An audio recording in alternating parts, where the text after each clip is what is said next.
Bonsoir Stéphane, vous êtes ce soir au restaurant Un tout petit monde pour participer au débat organisé par Mémoire des sexualités sur le thème d'Arcadie. Est-ce que vous pouvez vous présenter ?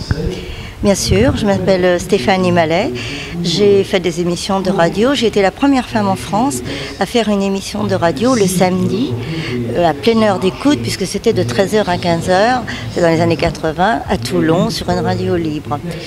Et c'est une émission qui a très très bien marché, elle a été pendant 6 ans, après la radio n'a plus existé donc l'émission s'est arrêtée. J'ai fait partie des premières correspondantes du journal Lesbia. Je faisais partie des premières universités d'été homosexuelles. Et je regarde un petit peu la façon dont se déroulent maintenant les Gay Pride par rapport aux anciennes Gay Pride. Les premières Gay Pride où véritablement les revendications à cette époque c'était très très très important puisqu'il n'y avait rien. Nous étions complètement fermés comme on disait à l'époque dans le placard.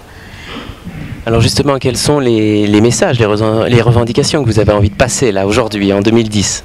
Alors les revendications, déjà je trouve que même en 2010 par rapport aux années 80, les femmes ne se mobilisent pas suffisamment. Elles sont trop en retrait. Et ça c'est dommage. Moi je suis une femme, j'essaie de rester physiquement aussi toujours une femme pour laquelle j'étais beaucoup critiquée parce que il paraît que j'ai pas le look et je trouve qu'il est un petit peu dommage d'avoir l'air de dire oh bon ma foi c'est comme ça et puis on s'en fiche un peu et c'est toujours les hommes qui sont, j'ai rien contre mais c'est toujours les hommes qui sont en avant que l'on voit, on a l'impression que c'est vraiment eux qui font avancer la cause, ce qui est vrai d'ailleurs, hein, ce n'est pas faux parce que il y a bien des fois bon il y aurait un peu de choses et mon message ce serait que les femmes se mobilisent davantage, qu'il y ait moins ce côté un petit peu on a peur d'abord parce que bon, c'est le fait d'avoir peur souvent qui fait qu'on peut plus facilement vous mépriser ou vous taper dessus.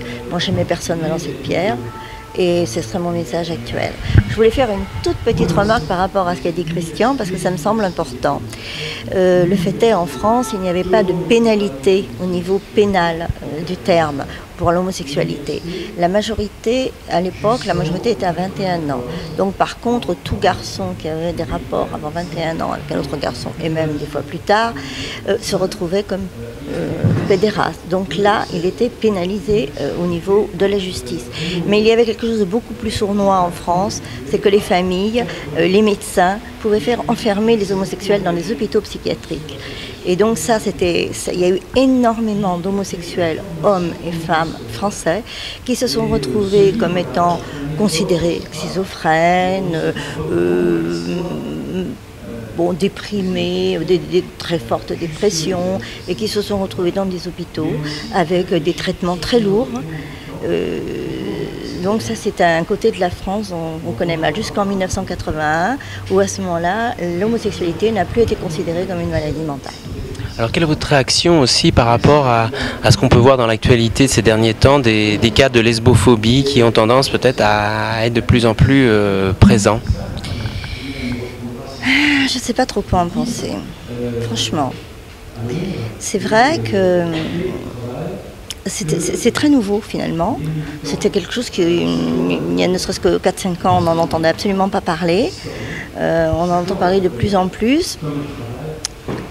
Je n'ai pas vraiment d'opinion sur le sujet, non. Alors une façon, comme vous disiez, peut-être pour les lesbiennes de sortir un petit peu, c'est les marches, comme demain la lesbienne and Gay Pride de Marseille.